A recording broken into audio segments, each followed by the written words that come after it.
Bonjour et bienvenue sur le podcast Explore Japon, le podcast qui explore le Japon sous toutes ses coutures. Des conseils voyage, de la culture ou bien de la vie de tous les jours en passant par l'apprentissage du japonais, partons ensemble une fois par semaine pour ce magnifique pays qu'est le Japon.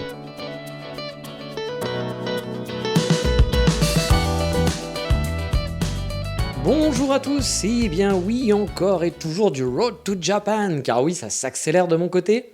Mon projet est de plus en plus concret et j'ai pas mal de news à vous raconter cette semaine sur le sujet. Et puis de plus, j'ai eu pas mal de retours sur Instagram de gens qui m'ont dit qu'ils appréciaient ces fameux Road to Japan et de suivre mon installation au Japon et la procédure, etc. Là, comme ça s'accélère et d'avoir un peu comment ça se passe, etc. Donc je me suis dit qu'on allait continuer comme ça, que j'allais faire un petit focus finalement là-dessus jusqu'à mon arrivée au Japon. Vous allez donc pouvoir suivre mes aventures en live, en total live, car oui, nous sommes quasiment sur un live Twitch, sauf qu'on n'est pas sur Twitch et qu'on c'est pas du live non plus pour vous, mais on est dimanche et ce podcast va être publié juste une fois que j'aurai fini d'enregistrer, vous le savez. Habituellement, j'aime bien prendre de l'avance, mais là, j'ai beaucoup de choses à faire, je suis pas chez moi, donc je peux pas enregistrer quand je veux, je peux pas faire tout ce que je veux. Et puis forcément, mon expatriation là me prend du temps, donc je fais ça un peu à l'arrache en dernière minute, mais vous inquiétez pas, c'est préparé, c'est écrit comme d'habitude.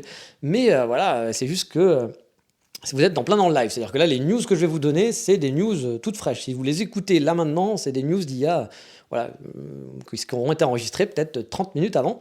Donc, une fois, vous serez vraiment dans le live total, parce qu'effectivement, parfois, je vous fais il y a des Road to Japan que je vous ai fait, par exemple, celui de la semaine dernière, il avait été enregistré 2 semaines avant, donc forcément, il n'était pas totalement à jour, je dois l'avouer.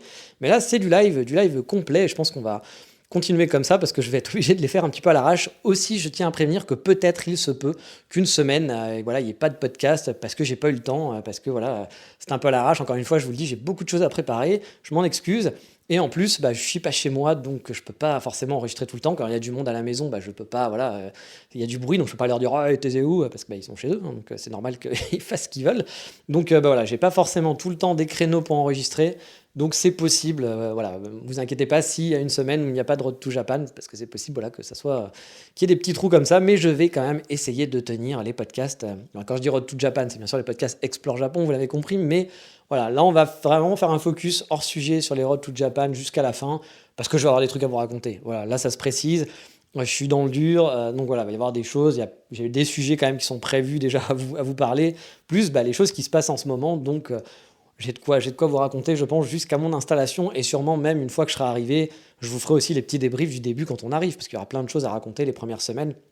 Donc je pense qu'on va faire un focus au moins pendant 1 mois ou 2 sur les Road to Japan, et on reprendra un peu après les Explore Japon classiques une fois que je serai bien installé. Et en plus, je referai des balades, donc j'aurai des autres endroits à vous faire découvrir, d'autres choses à raconter. Mais là, pour l'instant, c'est le focus. Alors désolé pour ceux qui n'aiment pas ces Road to Japan, il va y avoir un focus là-dessus, mais a priori, d'après les retours que j'ai eus, les gens sont plutôt contents, donc tant mieux. Donc voilà, on va continuer là-dessus. Vous avez l'habitude, en plus, ça fait 3 ans que vous me suivez pour certains, et vous avez aussi l'habitude que je raconte aussi un petit peu n'importe quoi, mais là on va faire vraiment dans le concret. Donc cette semaine, on va faire un point d'étape du vrai 100% naturel, car j'ai eu, comme je vous dis, pas mal de news, et ça se bouscule pas mal au portillon de mon côté. Alors vous le savez, je suis de retour en France, en mode je squatte chez un ami, en attendant d'avoir des nouvelles de mon visa. C'était un peu le but, en me disant, ça s'approche, etc. Donc je vais pas rester à l'étranger, parce que je sais pas quand je vais partir, il va falloir sûrement que je fasse des démarches, etc. Donc je m'étais dit, je rentre en France, mon pote m'héberge jusqu'à temps que... c'est très gentil de sa part au passage, parce que je lui ai dit, peut-être que ça serait au mois d'août, peut-être que ça serait, normalement c'est début juin, mais ça peut aller au moins jusqu'au mois d'août, c'est possible, voire même septembre. Donc il m'a dit, pas de souci, tu restes jusqu'à temps que tu veux, donc c'est plutôt chouette. Et donc j'étais en attente de mes nouvelles de mon visa. Et pour vous dire, il y a un des auditeurs avec qui je discute depuis quelques temps maintenant, et qui lui aussi s'expatrie au Japon, qui m'a donné des nouvelles de son visa à lui, qui est plus avancé que le mien. Car oui, il a enfin eu dans ses mains son visa et sa date de départ, qui pour lui est début mi-juin, il me semble c'est mi-juin, vers le 11 juin, un truc comme ça.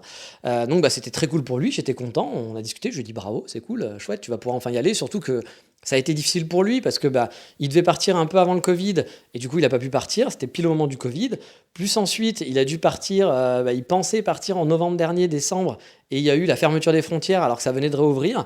Donc en plus il avait pris un appartement, enfin il avait son billet d'avion, il a dû tout annuler à la dernière minute, il avait quitté son boulot, heureusement il a pu annuler sa démission, mais vous voyez, vraiment beaucoup de problèmes, beaucoup d'organisation. Donc là, ça y est, enfin c'est possible pour lui, c'est presque sûr. Alors je dis toujours presque parce qu'en ce moment, vous le savez, avec le Covid, avec les fermetures de frontières, avec la guerre, c'est difficile de dire oui, je vais partir. C'est-à-dire que moi, c'est pareil, hein, pour l'instant, c'est bien parti, mais rien ne dit qu'à dernier moment, finalement, le Japon va pas fermer ses frontières encore une fois pour X raisons, parce qu'il y a un nouveau variant qui arrive. Rappelez-vous, hein, le variant de novembre, ils ont changé d'avis en l'espace de moins d'une semaine. C'est-à-dire que tout allait bien et en une semaine, ils ont fait ah, papa, on ferme les frontières. Voilà. Bon, bah du coup, ça change tout. Donc c'est pour ça, moi, c'est ce que je dis à mes amis.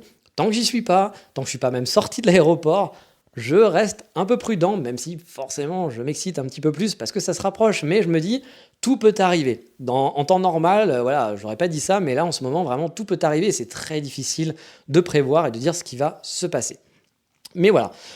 Donc j'ai fait une discussion avec lui pour savoir comment ça s'était passé et il m'a fait un peu flipper le petit salopard. Bon, bien sûr, c'était bien, c'était super sympa qu'il me donne ses news, mais j'avoue, le jour où il m'a parlé, j'étais là, oh putain, il m'avait plombé le moral. Surtout que j'avais eu une autre mauvaise nouvelle dans la journée, j'en ai mis deux d'un coup, j'étais là, je fais ouais, super, la fin de journée, c'était vraiment, je vais aller me coucher et j'aimerais voilà, juste ne pas me réveiller demain et me faire bon, je pouvais pas travailler, mais j'étais un peu en mode, ouais, c'est un peu l'horreur quoi.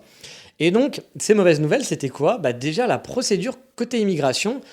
Moi, il m'avait dit, il faisait partie des gens qui m'avaient dit que ça prenait un mois. Et puis quand il a vérifié, je lui ai demandé, ah ouais, tiens, tu te rappelles à peu près des dates, etc. Il a regardé, il a été franchement hyper sympa de répondre à toutes mes questions.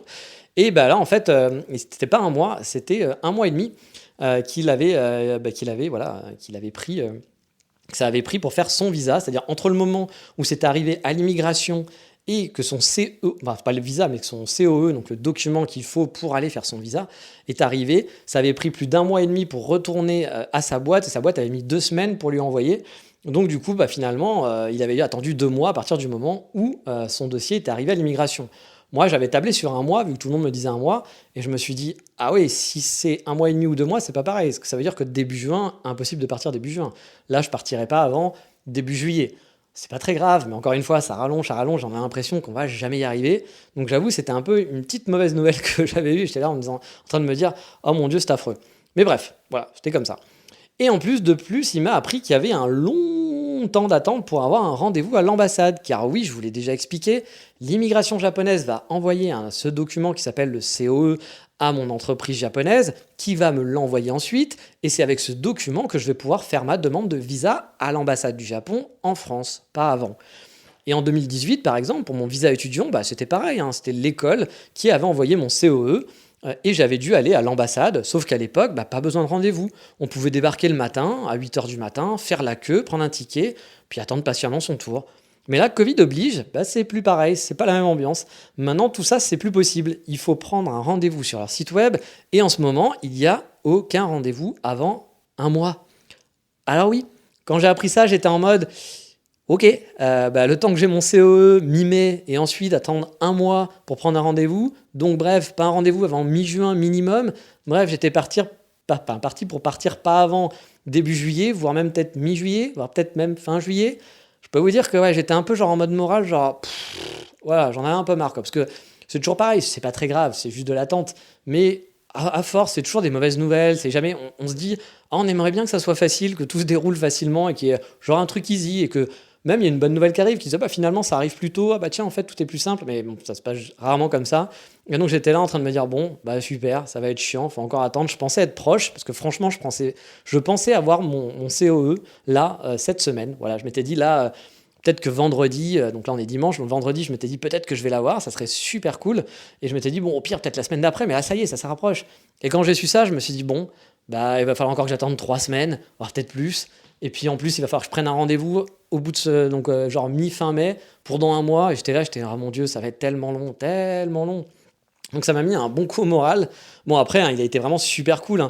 Il m'a donné ses nouvelles et donc du coup, ça m'a permis aussi de me préparer parce que finalement, lui, il avait un rendez-vous pour le 6 mai aussi. Il avait déjà son visa, mais pour le 6 mai, il pouvait avoir un rendez-vous. Et du coup, il me l'a filé. Il m'a donné son rendez-vous parce que c'est pas nominatif les rendez-vous, donc il m'a dit tiens je te le donne comme ça au moins si t'as ton CEO avant le 6 mai tu peux y aller et c'est cool. Et là j'étais là genre super merci et super sympa quoi. Et du coup il m'avait dit aussi il m'a donné la bonne nouvelle dans la mauvaise nouvelle, c'est qu'effectivement on pouvait prendre rendez-vous sans avoir son COE, sans avoir le document et c'est pas nominatif, donc en gros vous pouvez booker toutes les dates que vous voulez et les annuler et pas y aller, et c'est pas grave.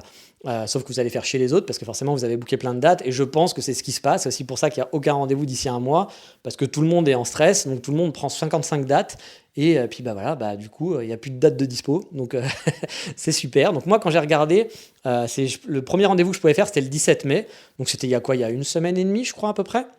C'était la première date de dispo pour moi et du coup bah, je l'ai pris en me disant bon bah avec un peu de chance si mon COE arrive à cette date là bah, c'est cool.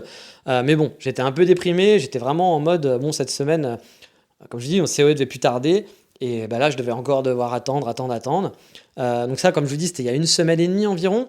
Oui, et puis du coup je me suis dit bon je vais prendre d'autres dates aussi parce que bah, le 17 je sais pas si je l'aurai, puis si j'attends bah, il y aura plus de date après donc peut-être que je pourrais pas la prendre avant mi-juillet, donc j'ai pris en gros, j'ai réservé une date par semaine jusqu'à début juin, je me suis dit bon on verra, puis dans quelques semaines peut-être que je prendrai d'autres dates en plus, en me disant bah, j'espère quand même avoir un truc d'ici début juin, mais j'étais vraiment totalement dans le flou et surtout j'étais un peu en mode bon bah vu ce qu'il me raconte, c'est pas gagné pour pouvoir partir début juin, c'est même quasiment mort.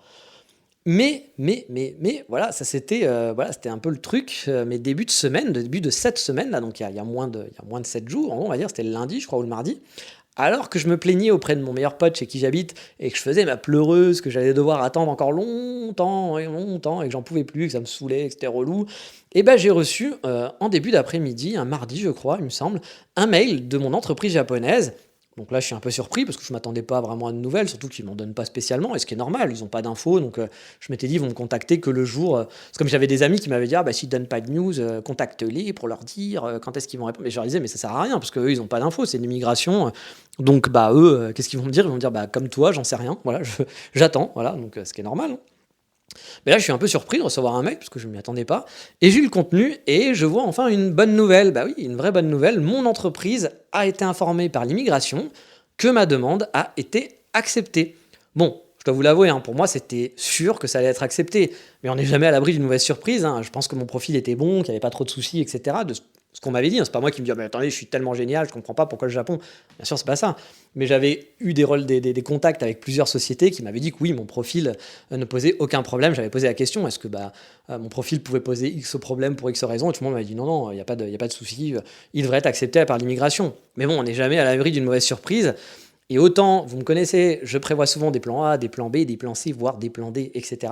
Mais j'avais pas du tout prévu vraiment le refus. Voilà. Donc si je me l'étais pris dans la gueule, j'aurais été vraiment au 36e dessous. Là, ça aurait été très dur de me relever. Je pense que j'aurais fait une mini dépression pendant quelques jours parce que je l'aurais pas. Voilà. Ça, je le prévoyais pas, quoi. C'était pas genre ah bah non, l'immigration finalement a dit non à ton dossier. Quoi? What? Non, bah non, non. Mais non, tout s'est déroulé comme j'avais prévu de ce côté-là, comme prévu.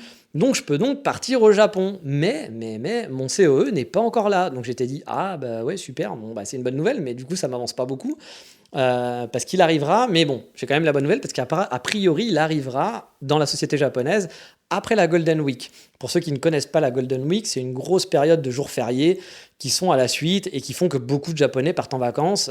Et bah, ça va être donc à partir d'aujourd'hui. Là, la Golden Week, ça a commencé le 6. Et donc pendant une semaine environ, ça va être les grosses vacances. Pas le 6, pardon, ça finit le 6 et ça a commencé aujourd'hui. Donc voilà, c'est les grosses vacances japonaises où tout est concentré sur quelques jours.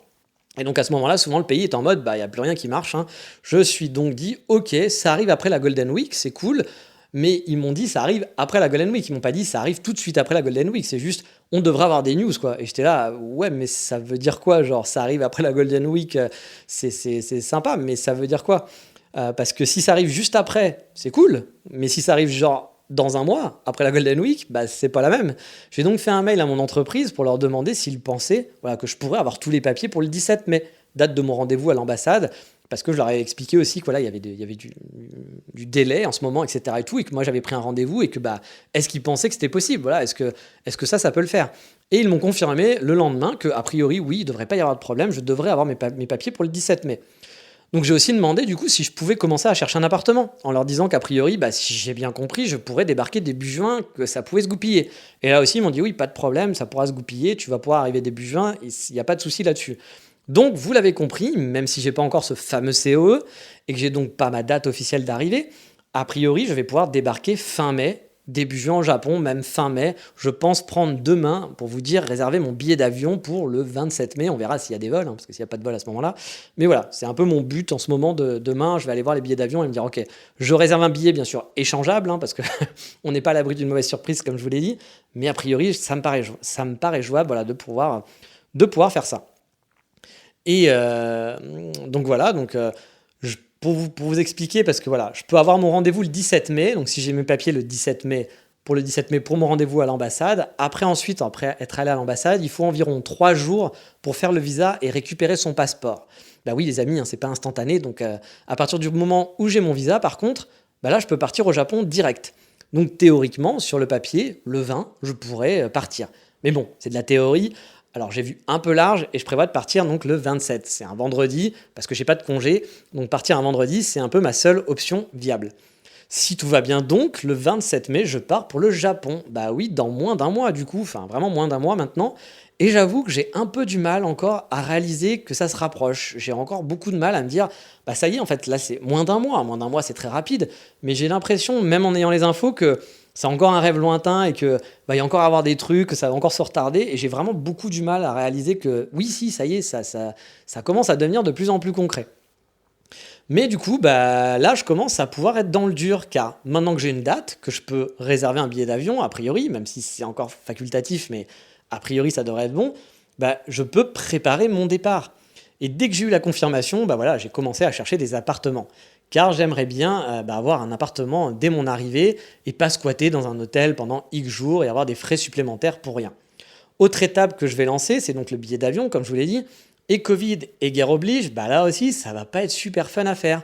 Mon ami m'a dit par exemple que JAL et ANA, donc les compagnies aériennes japonaises, annulaient en ce moment beaucoup de vols à la dernière minute. Et que les prix, bah, ça piquait un peu aussi. Du coup, bah lui, il avait pris un vol chez ANA et il l'a annulé pour prendre un vol chez Air France, qui est la seule compagnie à maintenir des vols réguliers pour le Japon pour le moment, a priori. Moi, j'avoue, j'ai l'habitude d'aller au Japon avec ANA. J'ai toujours été super content du service. Et en plus, en éco, tu as souvent le droit à 2 valises de 21 ou 23 kilos, je sais plus. Mais ce qui est plutôt cool, surtout quand tu pars avec toute ta vie, que tu vas t'installer. Bon, bah là, je vais devoir un peu sortir le portefeuille côté Air France. Comme lui, je pense que je vais pas prendre le risque d'avoir un vol annulé, en espérant quand même aussi que nos amis francophones soient pas dans leur mood, on fait la grève, car je l'aurais très mauvaise, et vu qu'on arrive au mois de juin, que c'est après les élections, et que les gens vont encore être pas contents, ouais, j'ai un petit peu peur de me retrouver sur des grèves de avant-vacances pour faire chier et pour faire augmenter. C'est pas pour faire chier, mais vous savez très bien que les gens aiment bien prendre en otage dès qu'ils peuvent le faire, donc c'est un moyen de pression pour avoir ce qu'ils veulent. Et donc, vu que c'est avant l'été, j'ai un peu peur que voilà, je me tape les grèves pile au bon moment. Bon, après, c'est le mois de mai, c'est pas encore juin. Je pense que les grèves arriveront plus au mois de juin. Donc, avec un peu de chance, je vais passer à côté. J'espère. Voilà. Parce que je l'aurais quand même très mauvaise. Là, en ce moment, faut pas trop me chercher sur ces choses-là. Vraiment. Bref, je vais me chercher un billet d'avion. Et chose que je fais jamais, mais je vais prendre aussi un billet d'avion modifiable et annulable, car bon, je suis quand même dans l'incertitude. On ne sait jamais si au final il y avait du retard dans mes papiers, etc. J'ai pas trop le choix sur ce coup-là.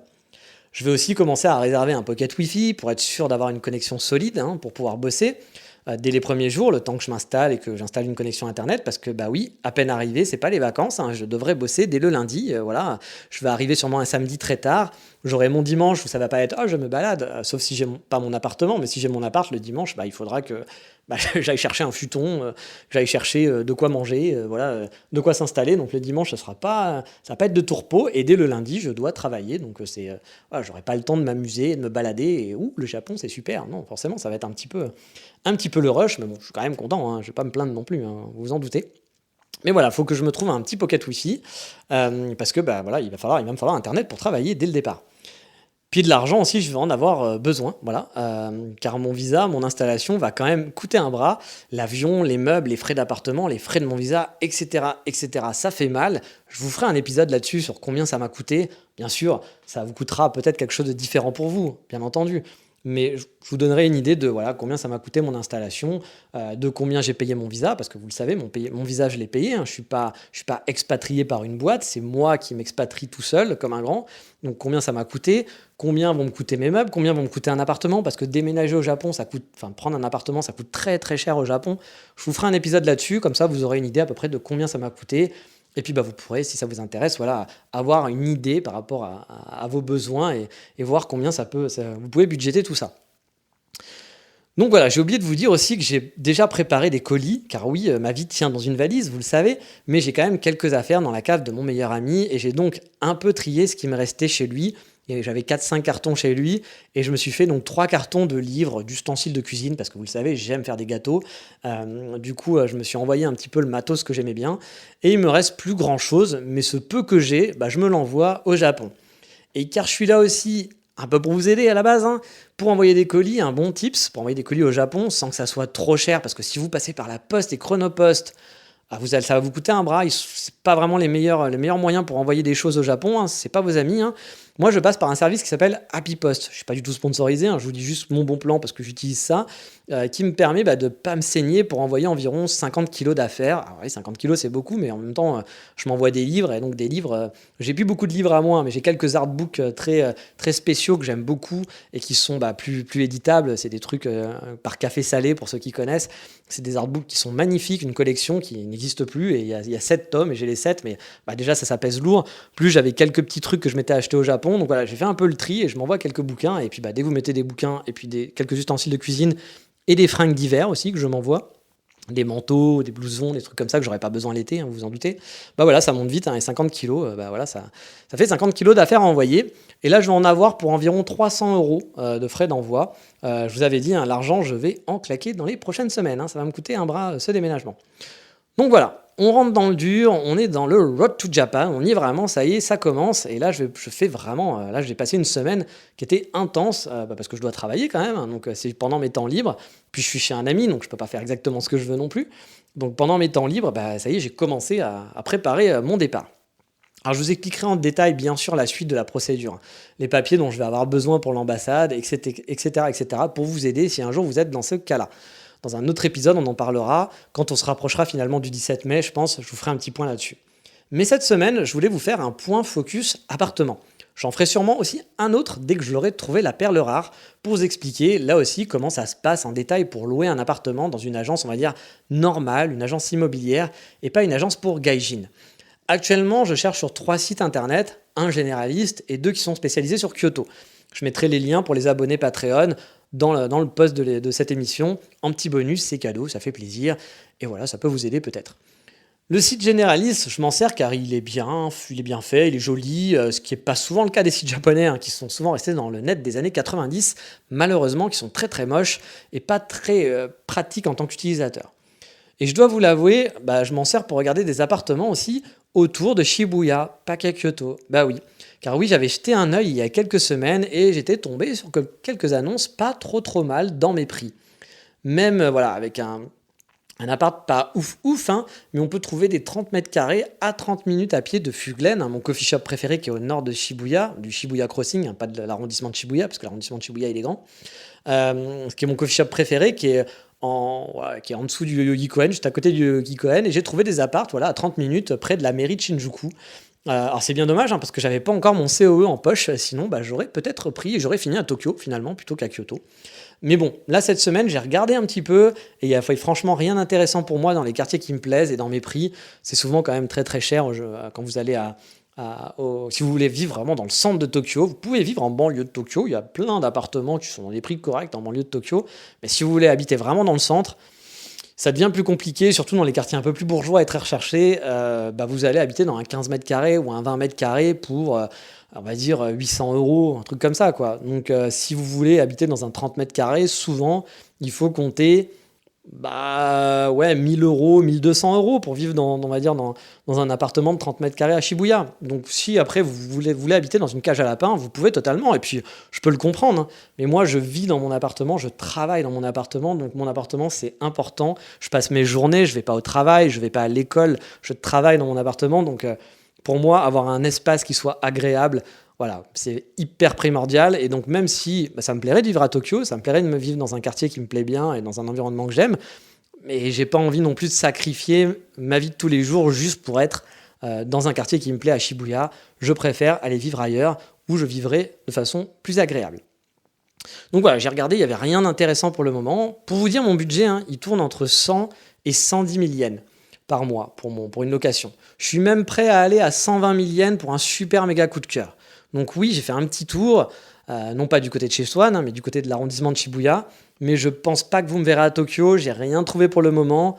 Il reste encore quelques jours, donc on sait jamais. De temps en temps, je regarde, mais vu pour l'instant que j'ai rien trouvé, je pense pas que je vais partir du côté de Tokyo. Et j'ai ensuite voulu jeter un œil du côté d'Osaka, pour voir quand même, on sait jamais. J'avais déjà fait un petit tour côté Kyoto aussi, et même si j'aime pas trop Osaka, je me suis dit que si je tombais sur une annonce cool, pourquoi pas, faut rester ouvert, on sait jamais. Mais j'avoue, j'aime pas trop Osaka, c'est vraiment pas ma ville de cœur. Et bah, le problème, c'est que je suis tombé sur une annonce cool, voilà. Et ça m'emmerde un peu, parce que c'est un super appart, genre un loft de 50 mètres carrés, pour 120 000 yens, dans un quartier super bien placé, à 20 minutes d'Umeda, qui est donc la grande gare, le grand quartier de la gare à Osaka. Enfin, il y a plein de gares, bien sûr, à Osaka, mais c'est on va dire, la gare principale JR. Il y a 3 grosses gares qui sont là-bas. C'est un peu le cœur, le cœur d'Osaka, d'un point de vue transport. Donc très pratique, donc à 20 minutes à pied seulement. Je suis aussi à 20 minutes du centre shopping d'Osaka, vraiment de l'autre centre, voilà, l'autre gros centre d'Osaka où c'est vraiment les boutiques, la vie, etc., machin et autres. Je suis à 15 minutes de Kitahama, qui est un quartier où j'aime bien traîner quand je vais à Osaka. Donc voilà, il y a 2 minutes de cet appartement, il y a un coffee shop plutôt sympa. Donc à pied, hein, quand je vous parle de tout ça, c'est vraiment 2 minutes, 20 minutes à pied. Du coup, bah voilà, j'ai eu un gros doutage. Surtout que sur Kyoto, pour le moment, bah j'ai pas de crush pour des appartements. J'en ai vu plusieurs hein, qui feraient l'affaire, qui sont sympas, mais aucun qui m'a donné un vrai coup de crush, comme en 2018 par exemple, quand j'avais cherché mon appartement et qu'on m'avait proposé le fameux Jardin du Pin, parce que c'était le nom de mon immeuble. Oui, j'ai habité à Bread Garden, il faut le savoir, hein, souvent les noms d'immeubles japonais sont ridicules. Voilà.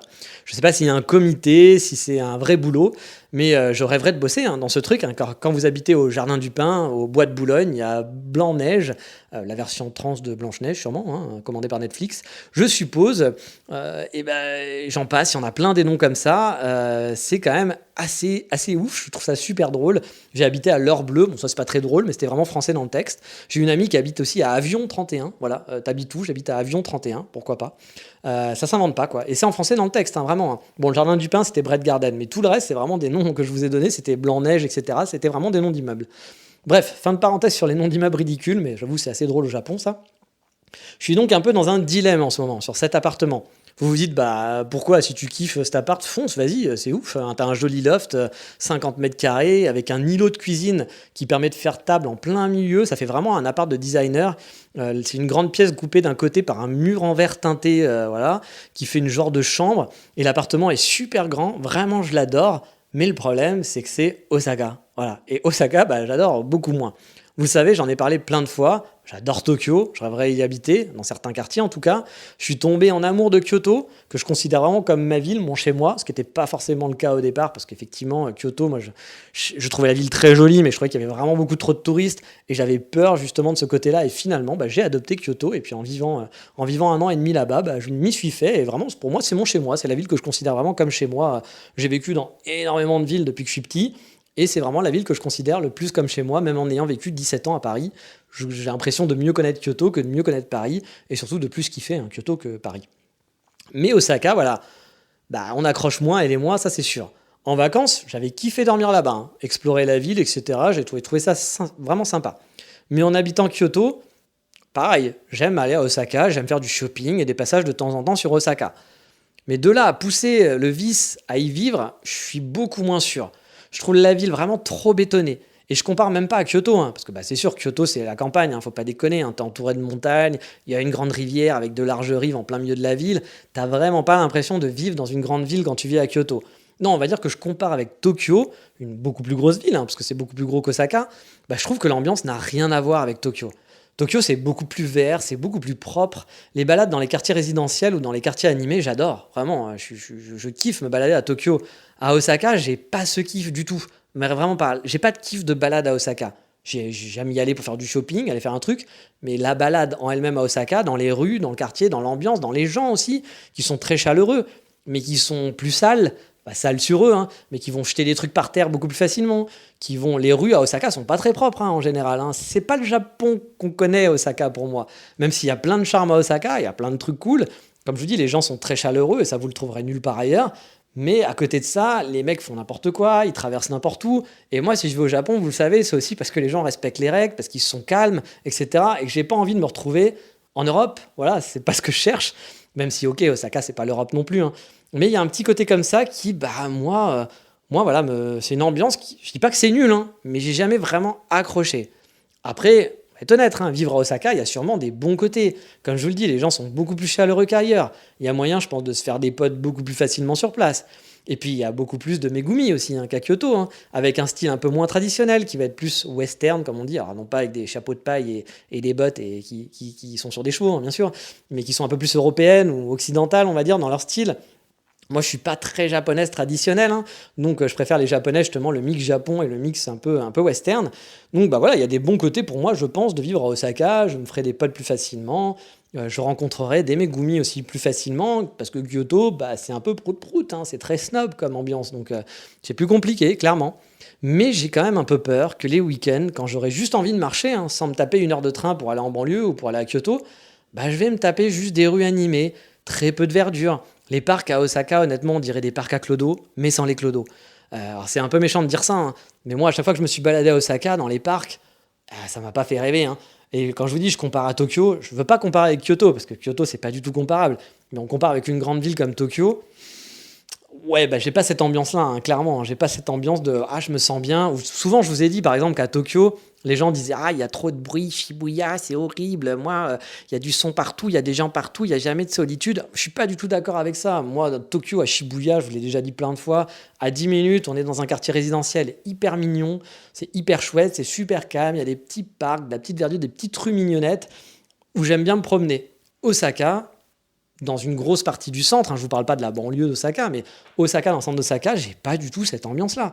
Dans, on va dire, une grosse partie du centre, c'est-à-dire sur 2 heures, un rayon de 2-3 heures de marche par rapport au centre, je n'ai pas du tout ce plaisir que je peux avoir dans les rues de Tokyo. Pour moi, c'est des rues qui sont très building, qui ne sont pas forcément des gros buildings, hein, mais des rues très building, très bétonnées, très pas de verdure. Il y a, moi, je sais pas, il y a un truc qui me plaît beaucoup moins à Osaka sur les petites balades du week-end, comme je vous le dis, dans la balade du week-end. Puis dans les parcs, comme je vous dis, c'est pas le Yoyogi Koen, hein, ou le parc à Setagaya, j'ai oublié son nom, il y a un gros parc à Setagaya, voire même les petits parcs de quartier mignons de Tokyo, qui on a partout à Tokyo. Il y a des coins de verdure, voilà, que j'aime beaucoup à Tokyo. Non, franchement, niveau parc, on est plus dans l'ambiance Nagoya, qui a des vrais parcs à clodo, par contre, hein, avec des vrais clodos dedans, hein. Bon, vous me direz, au Yoyogi Koen, il y a plein de SDF aussi, et puis techniquement, j'ai rien contre le SDF, hein, oui, mais forcément, il faut bien qu'ils aillent quelque part. Je ne suis pas non plus pour dire, ah, les SDF, je veux pas les voir, qu'on les mette loin. Bon, bien sûr, c'était pas le but, mais c'est pour vous donner un petit peu l'ambiance, plutôt vous dire que c'est des parcs, quand je vous dis c'est des parcs à clodo sans clodo, c'est que c'est des parcs qui n'ont pas de charme et qui font vraiment tristoun, où tu as presque envie d'aller te suicider dans ce parc. Alors je suis très méchant, je sais qu'il y a des gens qui vivent à Osaka qui m'écoutent et qui adorent la ville, je comprends que vous l'aimiez, mais j'avoue, moi, je n'ai pas encore ressenti cet amour et cette ambiance de la ville, et j'ai un petit peu peur, vraiment un petit peu peur, de finalement faire le mauvais choix en allant à Osaka, même si j'adore l'appart. Du coup, bah voilà, j'ai un peu peur de pas me plaire, et surtout que maintenant je peux comparer à Kyoto. C'est-à-dire que si j'avais jamais habité au Japon, que j'étais juste venu en vacances, je vous ai dit en vacances j'avais kiffé Osaka et passé 10 jours, j'avais trouvé ça, j'ai passé 2 fois 15 jours même à Osaka et j'ai trouvé ça vraiment sympa, la nuit avec l'ambiance, les lumières, etc. J'adorais marcher dans la ville la nuit. Mais j'ai jamais eu de coup de cœur de fou en habitant sur la ville. Et là, je peux comparer avec ma vie sur Kyoto. Et j'ai peur qu'en comparant avec ma vie sur Kyoto, je me dise, ouais, bah je suis pas fan quoi. Encore une fois, hein, il y a 2 ans, j'aurais sûrement kiffé. J'avais pas de comparaison possible. Mais là, en ayant déjà vécu, bah forcément, je ferai une comparaison avec Kyoto. Et c'est vraiment l'opposé sur plein de points. Donc je suis vraiment en gros doutage. Surtout que je pense qu'Osaka, c'est vachement bien si vous aimez aller dans les clubs, si vous êtes jeune, que vous aimez aller dans les bars tous les soirs et que vous voulez rencontrer plein de Japonais, vous voulez faire la fête. Oui, Kyoto, vous allez vous faire vraiment chier. C'est-à-dire, Kyoto, c'est pas du tout la ville pour ça, hein. Kyoto, c'est calme. Vous n'allez pas faire pump it up toutes les nuits à Kyoto. Vous pouvez bien sûr, mais ça va pas être du tout la même ambiance. Alors qu'Osaka, vous allez pouvoir vous marrer. Il va y avoir plein de clubs géniaux. Plein de Japonais qui seront hyper chaleureux. Ce sera facile de pécho du Juichi ou de la Megumi. Vous allez bien vous rigoler. Vous allez vous faire des potes, etc. J'ai aucun souci. Moi, je suis pas dans cette ambiance-là. Je suis quelqu'un de beaucoup plus posé. J'aurais pu l'être il y a longtemps quand j'étais jeune. Maintenant, moi, je suis plutôt en mode tranquille, en mode c'est cool la balade, je vis pépouze, je vais pas dans les clubs, je vais pas dans les bars jusqu'à point d'heure. Moi, c'est plutôt voilà, la petite vie pépouze. Voilà, j'ai passé ce stade, on va dire. Et c'est pas un mauvais côté ou un bon côté, encore une fois, hein. C'est juste voilà, un caractère, etc. Et Osaka, bah, je pense que ça me correspond moins.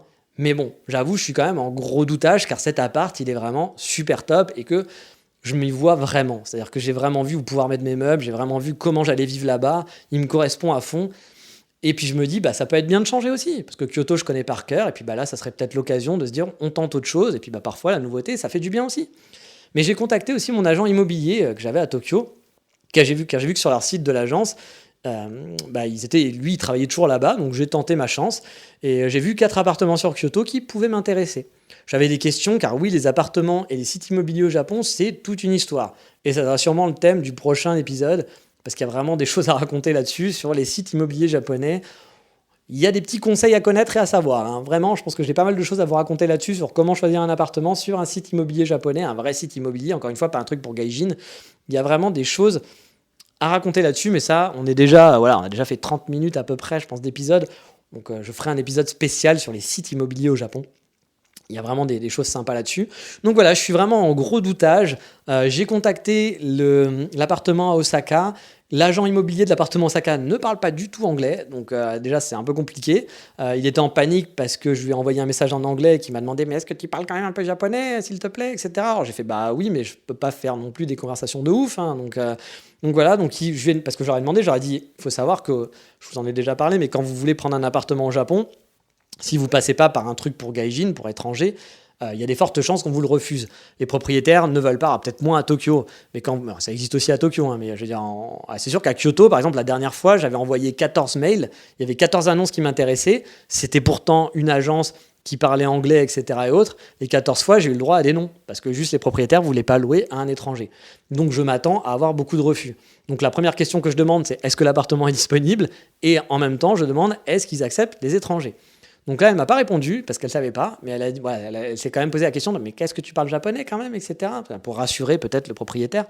Et du coup, j'ai dit non. Donc elle va contacter le propriétaire et j'attends. Et c'est peut-être ça aussi qui va me faire ne pas choisir finalement, parce que si l'appartement il veut pas louer à un étranger, pour moi, voilà, ça me permet de me dire ok, Osaka, j'oublie. Il y a plein d'autres appartements très sympas à Osaka, mais j'avoue que je sais que j'ai pas spécialement envie de vivre à Osaka, je préfère vivre à Kyoto. Mais j'avoue que l'appartement m'a vraiment fait un coup de cœur et c'est un appartement qu'on trouve pas facilement au Japon. On trouve pas des appartements comme ça. C'est pas le style japonais. Donc là, j'avoue, je sais très bien que je vais pas retrouver ça à Osaka. Donc, je pense que si celui-là, il le refuse, je refocuserai sur Kyoto. Ouais, je laisserai tomber un peu Osaka pour un peu moins me prendre la tête. Mais par contre, s'il accepte, je suis un peu dans le caca parce que je sais pas du tout ce que je vais faire. Voilà. Mais bon. Ça commence à être un peu longué, je vais donc arrêter pour cette semaine. Donc vous l'avez compris, si je résume, le Japon veut bien de moi, c'est quand même cool.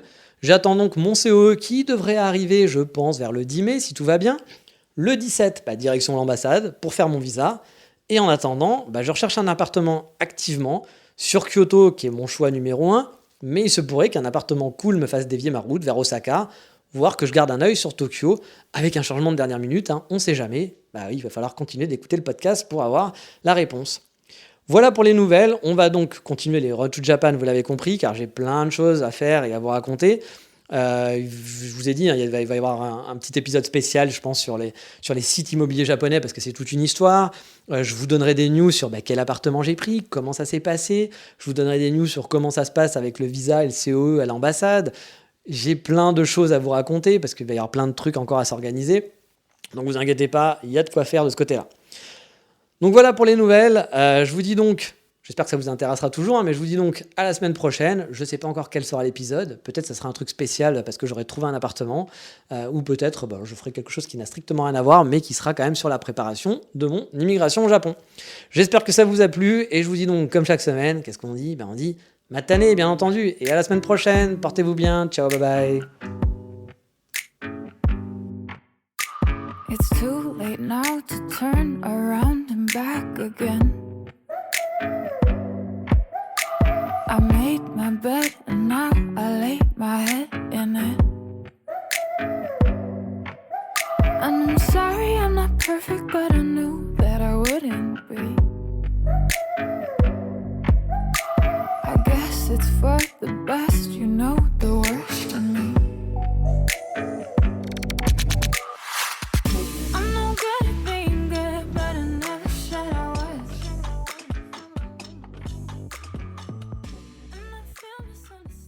Cause I'm tired.